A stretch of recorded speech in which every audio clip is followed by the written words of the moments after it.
पाकिस्तान को कब्रिस्तान बना दीजिए, कोई देश के लोग ही नहीं सुरक्षित रहेगा। आपका जान प्यारा है, देश की जनता का जान प्यारा नहीं है। पहले इनकार करिए, तुम्हारा हिंदुस्तान तुम्हारा थोड़ी है, तुम्हारे बाप का हिंदुस्तान थोड़ी है कि तुम यहाँ रहोगी। तुम पाकिस्तानी हो, पाकिस्तान में तुम्हारा शिफ्ट बन रहा है, समझ गया। हिंदुस्तान में उसका अधिकार नहीं है। क्यों अधिकार रहेगा भैया उसका? और होती कौन है कि जो बोलने वाली कि हम हिंदुस्तान में अब रहेंगे? तुम एक पाकिस्तानी जासूस हो, पाकिस्तान जाने का काम करो, तुमको इंडिया में कोई शरण नहीं देना चाहते। उनके बच्चे जो हैं, आप बताइए कि उसका अथी जन्म कहाँ हुआ? पाकिस्तान में हुआ है। आगे चल के उसके बच्चे देशद्रोह वाला काम नहीं करे, कैसे हम गारंटी ले ले? कैसे हम गारंटी नहीं ले ले? क्योंकि खून तो पाकिस्तान का है ना, नाम तो पाकिस्तान का ना गाएगा वो लोग। तो कैसे हम मान ले कि हिंदुस्तान में जाके हिंदुस्तान की जय बोलेगा वो लोग, हिंदुस्तान जिंदाबाद का नारा लगाएगा? ये हमें आप बताइए। तो आपको ये, आप पहले से ये मान ले कि वो देशद्रोही बच्चा निकलेगा? एकदम बिल्कुल निकलेंगे ना, निकलेगा। बहुत आदमी भविष्यवाणी करने लगता है कि मोदी जी नहीं जीतेंगे, तेजस्वी यादव नहीं जीतेंगे, राहुल गांधी नहीं जीतेंगे। तो हम क्यों नहीं बोल सकते हैं इस बात को? हम क्यों नहीं बोल सकते कि आगे चल के देशद्रोही वाला काम करेगा? क्यों नहीं बोल सकते हैं? हमको अधिकार है बोलने का, क्यों हम नहीं बोलेंगे बताइए? लेकिन पाकिस्तानी सीमांतर बोल रहे हैं हम कूद जाएंगे ट्रेन से, लेकिन पाकिस्तान नहीं जाएंगे। तुम आप कूद मेरा मुल्क हिंदुस्तान ही है। तुम कूद जाओ, तुम मंजूर है हमको, लेकिन पाकिस्तान में मत, हिंदुस्तान में मत कूदना, पाकिस्तान में जाके कूदो। हम कूदने के कह रहे हैं, कूदो, लेकिन सीमा के पार कूदो, सीमा के पहले नहीं, समझ गए ना? अच्छा, एक बात बताइए, अभी जो हिंदुस्तान पाकिस्तान में जो तनाव का स्थिति है, आपको क्या लगता है जंग होना चाहिए कि बस ऐसे ही लॉलीपॉप से काम? पहली बात कि हिंदुस्तान पाकिस्तान का ही जंग नहीं है, समझ गए ना? हम आपको खुल के बताते रहे। जिस हिसाब से बांग्लादेश में छात्र आंदोलन के नाम पे हिंदुओं को मारने का काम किया गया, जिस तरह बंगाल के मुर्शिदाबाद में देखिए वक्फ संशोधन के खिलाफ हिंदुओं को मारने का काम किया, उसी तरह इसको पाकिस्तान का आतंकी हमला बोल के हिंदुओं को मारने का काम किया जा रहा है। आप बताइए, आतंकी हमला होता है तो सबको ही मरेंगे ना, कि केवल हिंदू जात, हिंदू धर्म पूछ के मरेगा? ये हमें आप जवाब दीजिए। बोला जा रहा है कि हिंदू अलग हो, मुस्लिम अलग हो, हिंदू होना गुनाह है क्या कि तुम गोली मार दे रहे हो? क्या हिंदू होना हिंदुस्तान में पाप है? हिंदुस्तान में मतलब हिंदू होना यानी मरना है? यही ना हो गया।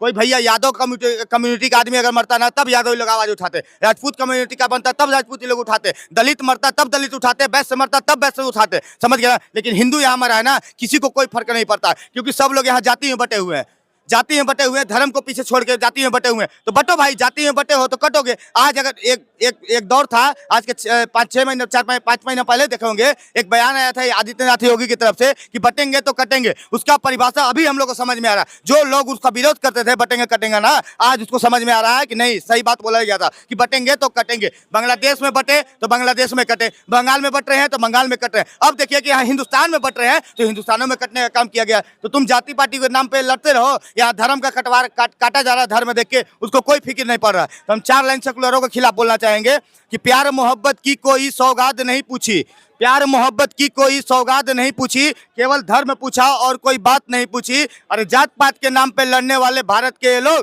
कान खोल कर सुन लो, गोली मारते समय तुम्हारी जात नहीं पूछी। जब तुमको गोली मारते समय जात नहीं पूछा जा रहा है तो तुम फिर जातिवाद क्यों कर रहे हो भारत में? हमको ये समझ में नहीं आ रहा। तुम एक वगैरह हो ना, तो किसी मादा चोत का औकात नहीं है ना कि तुम्हारा एक बाल विवाह का अथी कर सकता है। इतना हम आपको बता दे रहे हैं। देखते हैं चींटी वगैरह कोई देखते हैं जानवर भी अगर झुंड से अगर साइड हो गया तो देखिए कोई ना कोई बाघ या शेर उसको झपट्टा मार के खा जाएगा। लेकिन अगर झुंड में रहेगा ना तो बाघ की औकात है कि कभी भी आपका एक बाल बाका कर सकता है? नहीं है औकात। तो तुम याद रखो, क्योंकि देखिए जब 5 उंगली मिलता है ना तभी ये मुट्ठी बनता है, नहीं तो एक अंगुली रहता है। तो ये 5 उंगली मिलना पड़ेगा और मुट्ठी बनना पड़ेगा। अभी जिहादियों के खिलाफ हम लोग को लड़ना पड़ेगा, आवाज उठाना पड़ेगा। लेकिन जो पिछले समाज के लोग वो हैं उसको बोलते हैं हमारा तो समानता का अधिकार ही नहीं है, हमको तो बहुत छुआछूत करते हैं। किसने बोल दिया कि छुआछूत किया जाता? सारे दलित।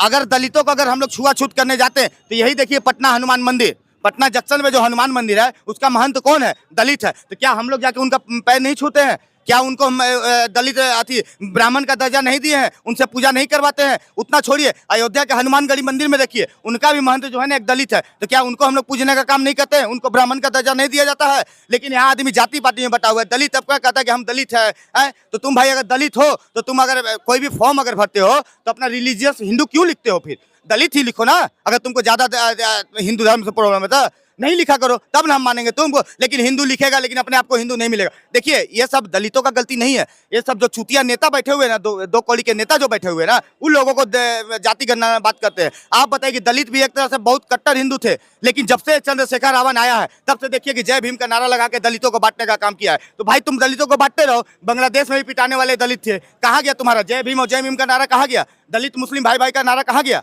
है? पिछवाड़ा में घुस गया। चंद्रशेखर रावण कहाँ सोए हुए यार?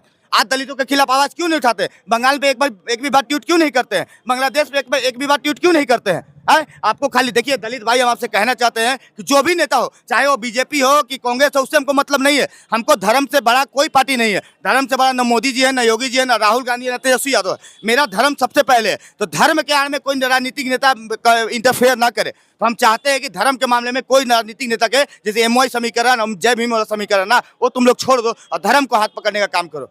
नहीं तो नहीं पकड़ोगे तो वही होगा।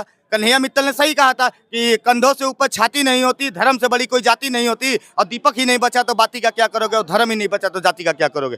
समझ गया ना? तो पाकिस्तान वालों को हम यही बताना चाहते हैं कि बेटा सुधर जाओ, अभी भी वक्त है। नहीं तो 4 लाइन आओ पाकिस्तान के बारे में बोल दे रहे हैं कि जब चौराहे पे हत्यारों की महिमा मंडित होती हो, भारत माता की मर्यादा का मंजर खंडित होती हो, तो केवल रोक सकता है हिम्मत की खुददारी को, और दिल्ली केवल मोहलत दे दे एक दिन की तैयारी को। सेना को आदेश थमा दो कि रावलपिंडी गैर नहीं होगी, और जहां तिरंगा नहीं मिलेगा पाकिस्तान वाली तुम्हारी खैर नहीं होगी। सुन लीजिए बात को। क्या पाकिस्तान को कब्रिस्तान बनना चाहिए? बिल्कुल बनना चाहिए, बिल्कुल बनना चाहिए। आज करे सो अब कल करे सो, जो कहावत है ना, तुम अभी का अभी कर दीजिए, पाकिस्तान को कब्रिस्तान बना दीजिए। कोई समय नहीं लगाइए। उस साल आतंकवादी का सही समय नहीं लगाइए। उस साल आतंकवादी का सनगना है एकदम। पाकिस्तान जो है ना, वो आतंकवादी को पालता पोसता है, ठीक है ना। पूरा पाकिस्तान को कब्रिस्तान बने, या नहीं है तो मैं पठान का बच्चा, मेरा नाम शहनवाज खान है।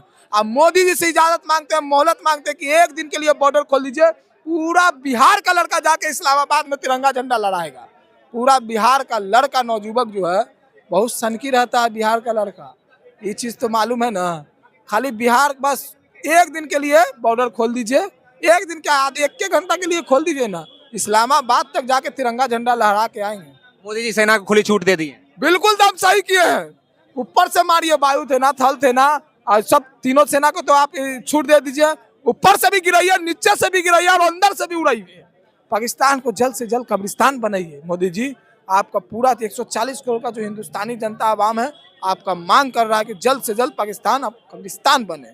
और कश्मीर में जो पाकिस्तानी को पनाह दे रहे हैं कुछ लोग, कश्मीर में पाकिस्तानी या फिर आतंकवादी को पनाह देने, तो उसके खान सर का कल एगो इंटरव्यू देखे हैं। सबसे पहले तो जो आतंकवादी को दे रहा है ना, उसको तो इनकाउंटर कर दिया जाए। और खान सर जो बोले हैं ना, बस उसके नक्शे कदम पर मोदी जी चले। थोड़ा देर के लिए चिप लगाइए, और कहाँ कहाँ जा रहा है, कहाँ कहाँ नहीं जा रहा, पूरा अच्छे से बताएं खान सर। बहुत अच्छा लगा हमको। वैसा ही कीजिए और सब धीरे धीरे पकड़ा जाएगा। समझ गए ना? आज के पेपर में भी देखे कि समस्तीपुर का एक सुनील कुमार करके है, वो भी आतंकवादी से मिला हुआ था, उसको पूछताछ के लिए ले गया समस्तीपुर। आज के पेपर में पढ़े हैं। आतंकवादी पाकिस्तान से लिंक था। हाँ, पंजाब से धराया है। आतंकवादी से वो मिला हुआ था। आज के पेपर में पढ़ा, देखा गया। भटकाने का काम कर रहा है भाजपा। जातीय जनगणना आदरणीय राहुल गांधी जी ने कब्बे बोला था कि जातीय जनगणना कराया जाए। आप कहाँ थे, कब सोए हुए थे? पहलगाम में हमला हुआ तब आपको जातीय जनगणना दिख रहा है। बिहार में चुनाव है तब भी जातीय जनगणना दिख रहा है। तो मुद्दा से भटकने वाला बिहार की जनता नहीं है। आप जिस तरह से लोगों को मरते हुए छोड़कर बिहार में चुनाव प्रचार करने आते हैं, तो ये चलने वाला ड्रामा नहीं है। कितना दिन तक ड्रामा ही चलेगा? ड्रामा चलने वाला नहीं है। मोदी जी का 2 करोड़ वाला और 15 लाख वाला स्कीम सब समझ गया है कि किस तरह से इन लोगों का खेल किया जाता है। और ये जो सेना को खुली छूट दी है, उस पे छूट दिए क्या चीज कर रहे हैं? कौन बोला कि नहीं छूट दीजिए? हम लोग भी पक्ष बोल रहे हैं कि आपसे नहीं बन रहा, हम लोग क्या आगे कीजिए। आप पीछे रहिएगा, डर है मराने का, तो हम लोग आगे रहेंगे। तो इसमें भी नहीं, आप कर क्या रहे हैं? इंदिरा गांधी जी से कुछ सीखिएगा। इंदिरा गांधी ने 2 भागों में बांट दिया था, आप 1 भाग भी नहीं कर पा रहे हैं और बोलते हैं कि हम 4 भाग कर देंगे, 5 भाग कर देंगे। तो इन लोगों को बिरयानी फिर कौन खिलाएगा? बिरयानी खाने का भी तो डर है कि बिरयानी हमको कौन खिलाएगा। ये लोग बोलता है आतंकवादी को मार के गिरा देंगे। अरे आतंकवादी मत बोलिए, पाकिस्तान का नाम क्या नहीं ले रहा है? आतंकवादी मतलब पाकिस्तान, तो पाकिस्तान का नाम नहीं लीजिएगा। बिहार की जनता बेवकूफ नहीं है कि आप चुनाव के मुद्दे को लोग जिस तरह से भटकाने का काम कर रहे हैं। मुद्दा से भटकने वाला नहीं है और बिहार भटकने का नहीं। जातीय जनगणना होनी चाहिए और अवश्य होनी चाहिए। ये जातीय जनगणना साल भर बाद भी हो सकती है, चुनाव के बाद चुनाव के वक्त होगी। आज लोगों मर गया, उसका कोई ख्याल नहीं। आप रेड कारपेट पर श्रद्धांजलि देने जाता है आपका गृह मंत्री, आप और कहने के लिए बोल रहे हैं मुद्दा से भटकने वाला नहीं है। आप उसको पहले जवाब दीजिए, उसके बाद बिहार की जनता आपको स्वीकारेगी। ऐसा नहीं स्वीकारने वाली। आप जातीय जनगणना करिएगा, साल भर बाद करिएगा। जब देश का लोग ही नहीं सुरक्षित रहेगा, आपका जान प्यारा है, देश की जनता का जान प्यारा नहीं है।